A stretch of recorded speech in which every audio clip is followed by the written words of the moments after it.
Agora eu vou trazer uma outra informação antes de passar para o Mota, porque a oposição pediu que o presidente da Câmara, Hugo Mota, ele fure a fila de pedidos de CPI na casa e instale a comissão que vai investigar as fraudes no INSS. Para isso, os parlamentares utilizaram o Estatuto do Idoso, que garante prioridade de tramitação a processos envolvendo pessoas de mais de 60 anos e preferência máxima em casos que envolvem quem já passou dos 80. O objetivo da CPI seria rastrear os autores do esquema, identificar os operadores e propor medidas para blindar o sistema, que acaba desequilibrando as contas da Previdência com esses desvios bilionários. O pedido de criação do colegiado enfrenta muita resistência da base governista, que alega que essa crise já foi controlada. Segundo a apuração exclusiva do repórter Bruno Pinheiro, aqui da Jovem Pan, a Câmara possui 11 pedidos de instalação de CPI, sendo 7 de autoria do PL. E para agilizar o colegiado do INSS, a oposição teria se comprometido a retirar 7 pedidos da fila, enquanto Hugo Mota criaria 5 comissões, entre elas o das fraudes do INSS. Chamar o Roberto Mota, essa articulação de bastidores para tentar avançar com a CPI do INSS, uma negociação que envolve o Partido Liberal e também Hugo Mota. A oposição tem batido na tecla de que trata-se do maior esquema de corrupção da história. Claro que a gente precisa aguardar o avanço das investigações. E uma CPI talvez venha em boa hora, né, Mota? O maior escândalo de corrupção da história até hoje, Caniato, até o dia 9 de maio de 2025. Vamos ver por quanto tempo o descontão vai manter esse recorde. Aposentado não é uma minoria protegida pela esquerda. Ao contrário, eu aposto que os esquerdistas radicais devem olhar para os aposentados com rancor, esses burgueses usufruindo da mais-valia, embora grande parte dos aposentados seja formada por pessoas humildes. Agora, como os aposentados não são uma minoria protegida pelo politicamente correto, o roubo aos aposentados está liberado há muito tempo. Eu vejo essa CPI como uma oportunidade educativa para que o brasileiro entenda que o Estado que te dá de presente uma muleta é o mesmo Estado que quebrou a sua perna em primeiro lugar. E essa muleta que o Estado te deu custou uma fortuna e foi comprada com o nosso próprio dinheiro. Você, Dávila, oposição e governo nessa batalha, nessa disputa pela CPI do INSS, mas os deputados do Partido Liberal articulam e negociam, inclusive, com Hugo Mota, a prioridade para a instauração desse colegiado. Dávila. A CPI é fundamental para dar luz a esse escândalo, mas é fundamental também, Caniato, que continue as investigações na Polícia Federal, CGU, Tribunal de Contas, todos os órgãos fiscalizadores precisam continuar com as suas investigações. Então, essas coisas andam paralelas e, evidentemente, conforme essas investigações, essas evidências vêm à tona, elas vão alimentar a CPI. Então, é fundamental, neste momento, atacar as duas frentes. A CPI para dar luz política e, mais do que isso, esclarecimento público aos aposentados que foram tungados por essa operação e, ao mesmo tempo, continuar com as investigações. É preciso abrir todas as frentes para tentar estancar esta roubalheira que aconteceu aí no INSS, que não é a primeira. Isso já parece ser uma longa tradição, como já nós mencionamos aqui, começou a primeira com Georgina de Freitas lá atrás, nos anos 90. Então, precisamos resolver isso. Não é possível que as próximas gerações de velhinhos vão continuar sendo tungados por esquemas no INSS. É preciso resolver este problema. E nada melhor do que o holofote de CPIs e esse holofote colocar pressão sobre as investigações para que consigamos, de uma vez por todas, resolver o problema da fiscalização, da automação e, principalmente, da governança. Beraldo, tem 11 pedidos de abertura de CPI na fila. O Hugo Mota, obviamente, avaliando todos esses 11 pedidos. Não vai ser possível atender a todas as solicitações e há uma negociação em curso com o Partido Liberal, porque desses 11 pedidos, 7 foram protocolados pelo Partido Liberal. E a negociação trata da seguinte sugestão: retira-se a autoria, esses 7 pedidos, e aí Hugo Mota daria prioridade para a instalação da CPI do INSS. É do jogo, né? Nesse caso, parece que a prioridade é a CPI do INSS. As outras ficam para depois. Porque o tamanho do escândalo é tão grande que, naturalmente, é preciso ter prioridade para investigar o que aconteceu no INSS. Porque se assim não for, e falamos disso aqui ontem, a disposição para fazer o errado, para desviar dinheiro, para levar vantagem, ela é tão grande que eu não duvido que daqui a pouco vai ter Bet recebendo dinheiro do desconto direto da aposentadoria. E aí a Bet se garante ali, porque está valendo tudo, virou uma várzea a questão das aposentadorias. Você não consegue justificar que associações aleatórias tenham o direito de descontar ali antes do pagamento ao idoso algum tipo de valor da aposentadoria. Então, se chegamos nesse ponto, é porque, como eu disse antes, tem laços políticos muito fortes e cabe ao Congresso Nacional investigar esses laços políticos. A partir desta ação do Congresso Nacional, que obviamente tem que fazer isso para valer, é possível que a gente consiga ter ali informações importantes, expor determinados envolvimentos e que a gente, como sociedade, consiga descobrir a dimensão dessa picaretagem que fizeram na aposentadoria dos idosos brasileiros.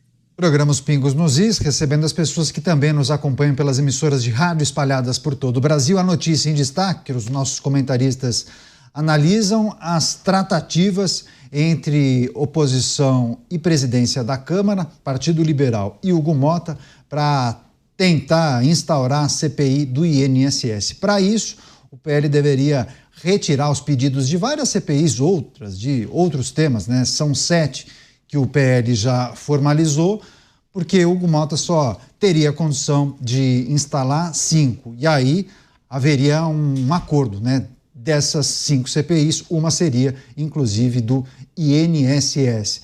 Mota, muitos projetam e avaliam que trata-se de um caso tão grande e muitas informações serão descobertas nas próximas semanas, nomes de poderosos possivelmente serão divulgados, e isso deve tomar uma proporção fora do comum. E há quem entenda que a pauta jornalística e política será determinada por conta dessas investigações que envolvem os desvios no INSS. É uma possibilidade, né? Eu acho que é uma forte possibilidade, Caniato, mas a gente tem que ter paciência para ver o desenrolar dos acontecimentos. Mas o que está acontecendo agora tem alguns aspectos interessantes. Há muita coisa que ainda não se sabe sobre o escândalo do descontão, né? O escândalo do INSS. Mas, pelo que já se sabe, eu acho que é possível dar os parabéns à Polícia Federal, à Controladoria Geral da União e ao novo presidente do INSS. Previsivelmente, a preocupação principal do governo não é com a solução do problema, muito menos com a identificação dos responsáveis. A preocupação principal do governo é com a narrativa sobre o escândalo. É isso que está tirando o sono dos governistas. Por isso, de novo, parabéns à Polícia Federal, à CGU e ao novo presidente do INSS. Quanto aos outros, que vergonha. Pois é, passar para o Dávila, para ele também trazer a impressão ou fazer um raio-x, um diagnóstico em relação à pauta política a partir do avanço das investigações das fraudes do INSS.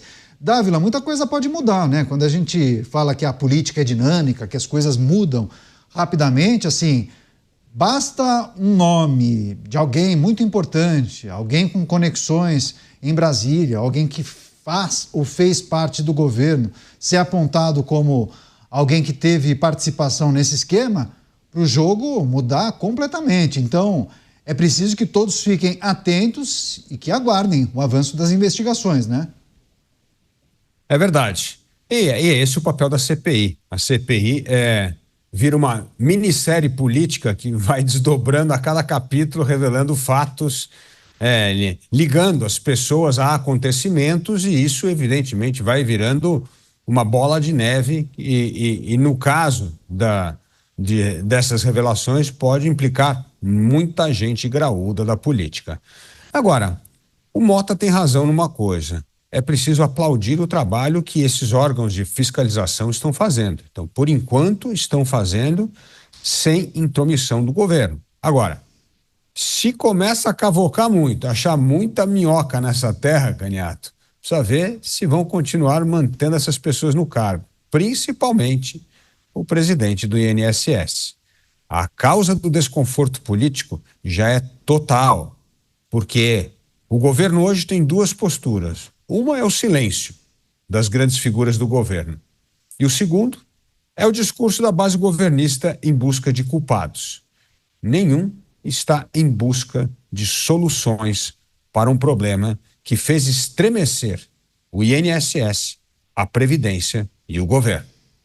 Você, Beraldo, consequências possíveis e prováveis para o governo e para aqueles que, de alguma maneira, têm conexão com o Ministério da Previdência, com o INSS para os próximos meses, e se quiser também fazer uma projeção para 26, ano que vai ser dominado pelos debates por conta das eleições, naturalmente?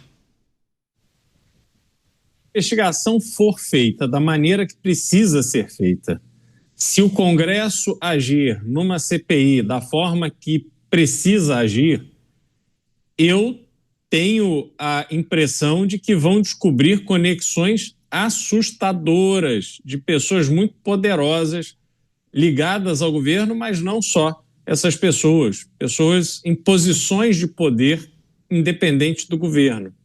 E quando isso acontece, é um sinal de que a agenda toda será dominado por esse grande escândalo, que então passaria a ter rostos conhecidos associados a ele. E assim, Caniato, o governo trava, o governo não anda, o governo não evolui.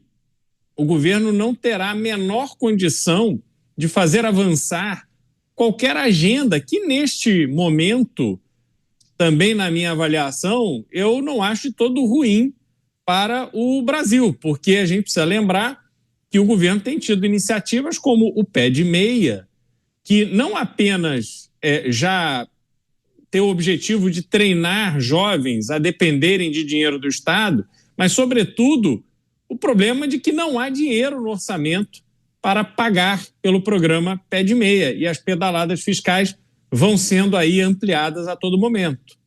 Portanto, eu acredito que, havendo o trabalho profundo e bem feito a ser realizado, o governo terá muita dificuldade de se segurar. Não acredito em impeachment, mas acredito num governo completamente paralisado que vai simplesmente tentar se segurar nos respectivos cargos e esperar o tempo passar.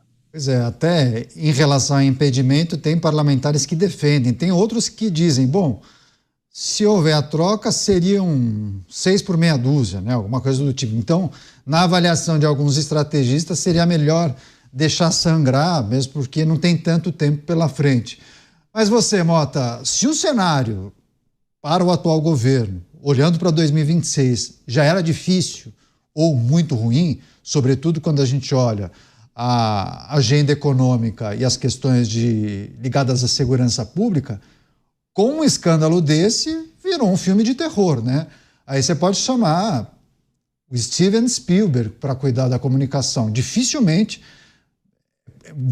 o cenário vai ser alterado, né, Mota?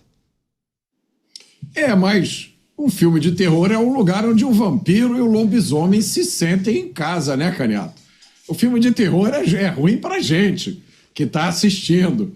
Mas para os personagens, o filme de terror é ótimo. Inclusive, o vampiro e o lobisomem se sentem muito confortáveis. No caso, o vampiro está no banco de sangue, vai fazer uma festa.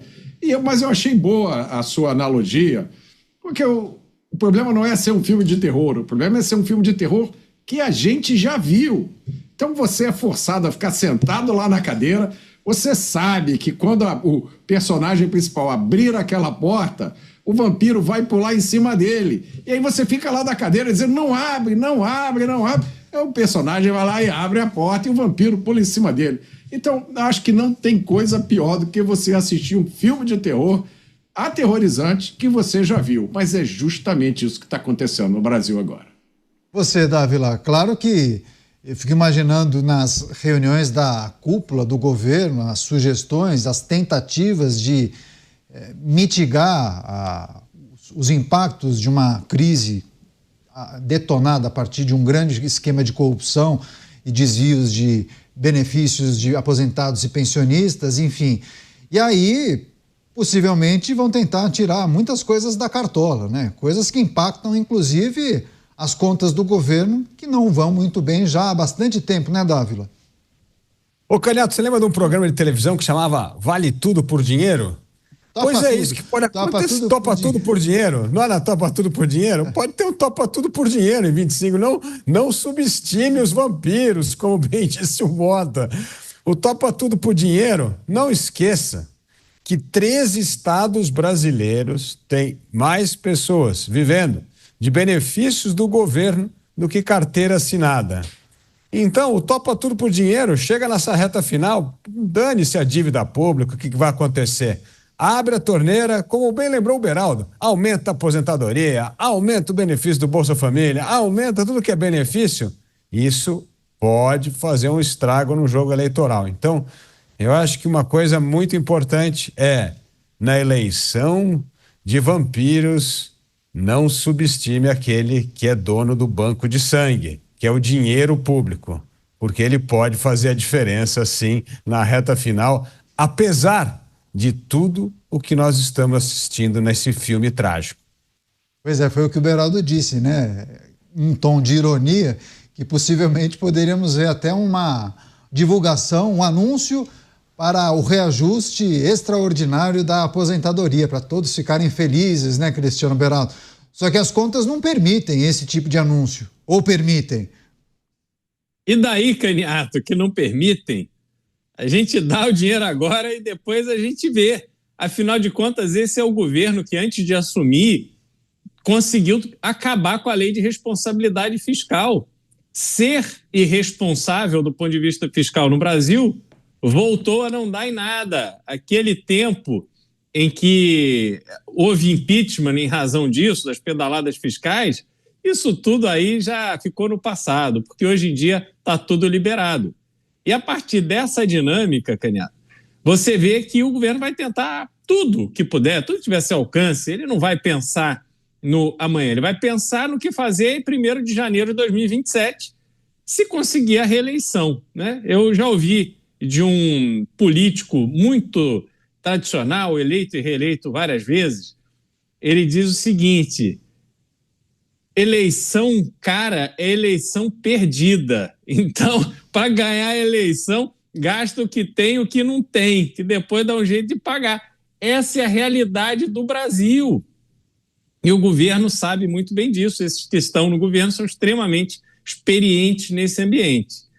Agora, tem um problema nisso tudo, Caniato, porque a gente brinca aqui dizendo que o governo vai apelar para aumentar a aposentadoria e tal, só que a gente precisa lembrar também que o Brasil já está dando dinheiro de graça através dos programas sociais como Bolsa Família há tanto tempo que você já tem as pessoas seguras de que aquilo ali é eterno.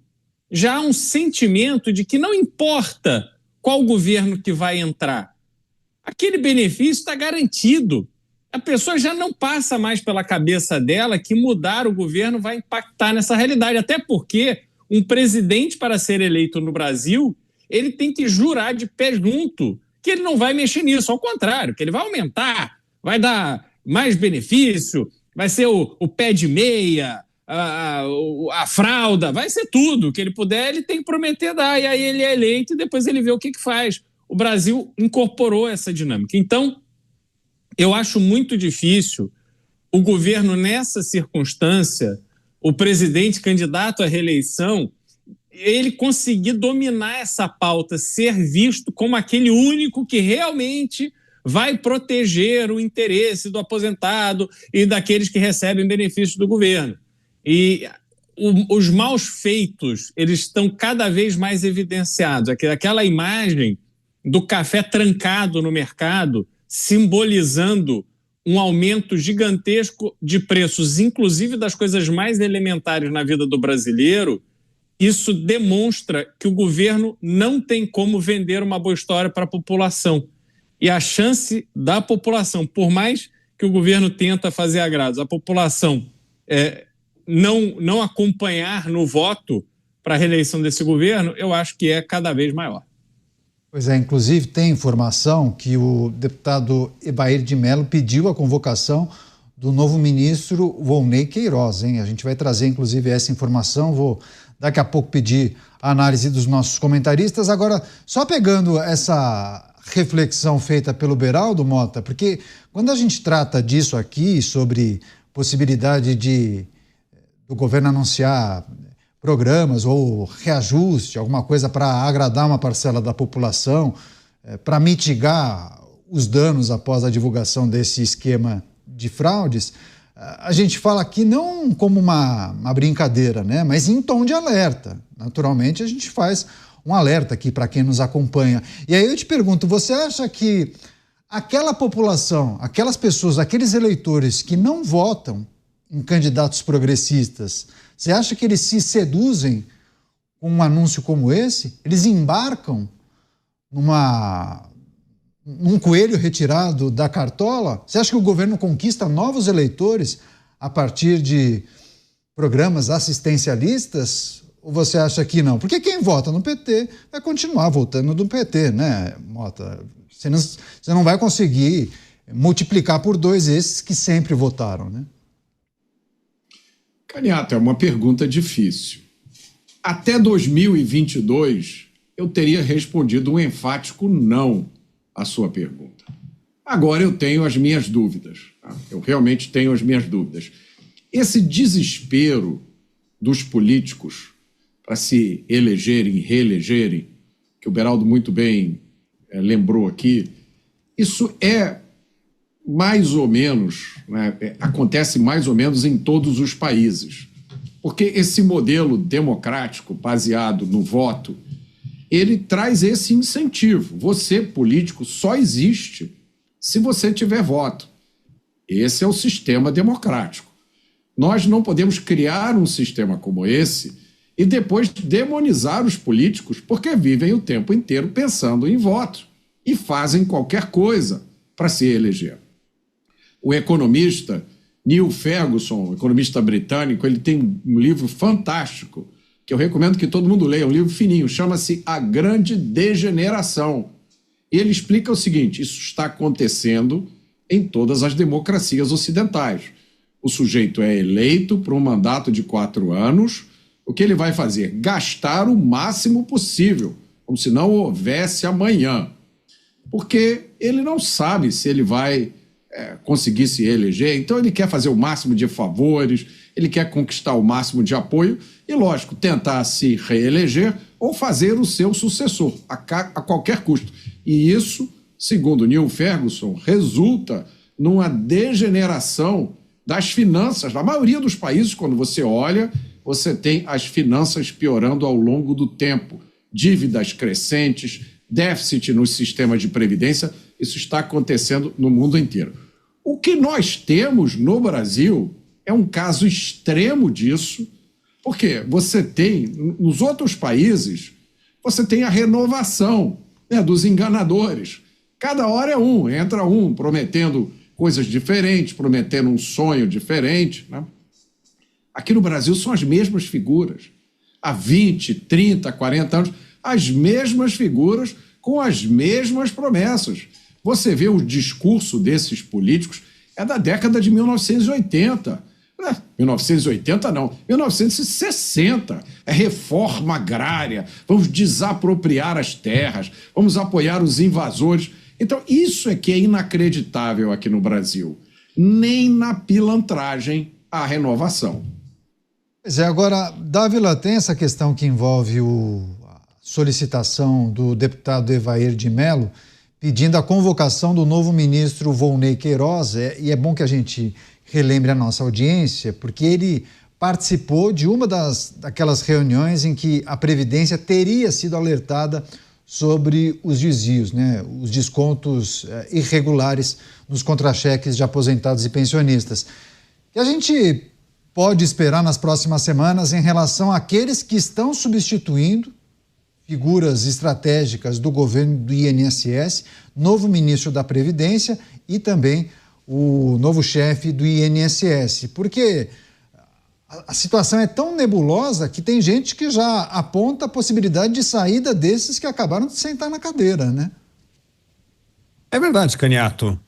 Pelo menos a procrastinação aconteceu. Uma pessoa que participa de reuniões na qual a CGU, a Polícia Federal, leva evidências que está tendo desvio e demora tanto tempo para tomar uma atitude, e não toma, né? A não ser quando veio o escândalo à tona. Então, isso já é algo preocupante. Além disso, ele foi deputado federal quando votou contra as medidas moralizadoras do governo passado, que por meio de uma medida provisória tentou acabar com esse esquema. Então, existe um envolvimento duplo aí, né? Como parlamentar e como secretário executivo do Ministério. Mas aí vem a terceira e mais importante das questões, Scaniato. Quem vai aceitar sentar nesta cadeira que está pegando fogo? Porque esta é uma cadeira que ninguém quer sentar. Por isso que foi escolhido alguém do time do ex-ministro Carlos Lupe e para continuar na posição. Então, assim, é também uma questão muito delicada. Ninguém quer sentar nessa cadeira, onde provavelmente vai estourar uma CPI e escândalos vão continuar aparecendo. Principalmente uma pessoa de peso que vai disputar a eleição no próximo ano. Você não quer estar vinculado a isso. Então, não é simples a substituição de uma pessoa no ministério que, no momento, está sob os olhos de todos nós por causa de um mega escândalo. Agora, eu queria voltar aqui a um ponto importante mencionado pelo Beraldo, pelo Mota. O Brasil, nesse sentido, é muito diferente de demais democracias. Por quê? Porque, no fundo, nós temos um Estado centralizador que centraliza não só poder, mas recursos. Quando nós dissemos que 60% do orçamento brasileiro está vinculado ao salário mínimo e que cada real que você sobe do salário mínimo impacta em 380 bilhões de reais as contas públicas, este é um governo que tem um poder praticamente igual ao governo chinês, em termos de controle do orçamento e fazer jorrar dinheiro público para o país inteiro. Nos Estados Unidos tem o sistema federativo, então tem dinheiro federal? Tem, mas é pouco comparado com o Brasil, né? O restante dos recursos estão nas mãos dos estados. Então, não existe um poder centralizador numa democracia como o Brasil, que você tem esse montante absurdo de dinheiro nas mãos do governo federal. E aí não são apenas benefícios, aposentadoria, Bolsa Família, você tem milhares de outros dinheiros aparecendo. Você tem Vale Gás, você tem pé de meia, você tem várias outras formas. Então, você fica criando o programa por causa dessa centralização de recursos. Então, o Brasil precisa de duas coisas fundamentais. Primeiro, desconstitucionalizar esses gastos públicos. Segundo, descentralizar o poder. Enquanto nós tivermos esse praticamente monopólio do dinheiro concentrado em Brasília, é muito difícil parar a perpetuação da pilantragem quando você chega em época de eleição, abre a torneira e começa a despejar recursos. Você, Beraldo, o novo ministro participou da reunião em que o governo teria sido alertado sobre o esquema de fraudes, isso já há bastante tempo, há alguns meses, e agora o deputado Evair de Mello pedindo a convocação para que o novo ministro, claro, dê todas as explicações. Em um momento como esse, não dá para você responder não posso, não tenho agenda, né? Tem que dar a cara a tapa, tem que se expor e tem que explicar, não tem outro jeito. Pois é, Canhato, mas duas coisas. Primeiro, há claramente um esforço do comando da Câmara dos Deputados para ajudar o governo também nesse tema. A Câmara suspendeu as suas atividades na semana que vem em razão de viagem do presidente da Câmara e outras lideranças para os Estados Unidos. Então, o governo já dá uma esfriada, né? Pois é, o governo ganha essa ajuda para ter mais uma semana para ver se esse assunto vai embora. Só que aí entra um aspecto que eu discordo do Dávila. Dávila, é fácil substituir o ministro. O difícil é substituir nas condições que o governo quer. Porque se o governo dissesse, olha, eu preciso de alguém para entrar no ministério e fazer uma varredura para identificar tudo que foi feito de errado e apresentar propostas para que a gente tome medidas que evitem a repetição desses erros, eu tenho certeza que haveria gente competente para assumir esse desafio. O problema é que a pessoa já vai considerar essa posição sabendo que não vai colocar a mão na sujeira, mas sim se juntar a ela. E aí, realmente, fica bastante mais complicado. O novo ministro, ele vai ser chamado a prestar esclarecimentos e as respostas dele nós já sabemos quais serão, porque serão as mesmas dadas por Lupe. E as respostas erradas para as perguntas certas não farão com que ele saia do posto que ocupa, porque o governo já sabia que as respostas seriam erradas para as perguntas certas. Então, o governo coloca para fora, de uma forma muito evidente, essa hipocrisia, porque, no fundo, não há nenhuma disposição para secar esse escândalo, entender o que aconteceu e evitar que novos escândalos como esse se repitam. Como o Beraldo fez um comentário em cima do que disse o Dávila, eu só vou passar para o Dávila antes do Mota, porque talvez um técnico, né, Dávila, alguém com anos de INSS, saiba exatamente o que precisa ser feito para corrigir esses problemas. Mas talvez o que o governo quer é alguém que trabalhe para reduzir danos, só isso, ponto.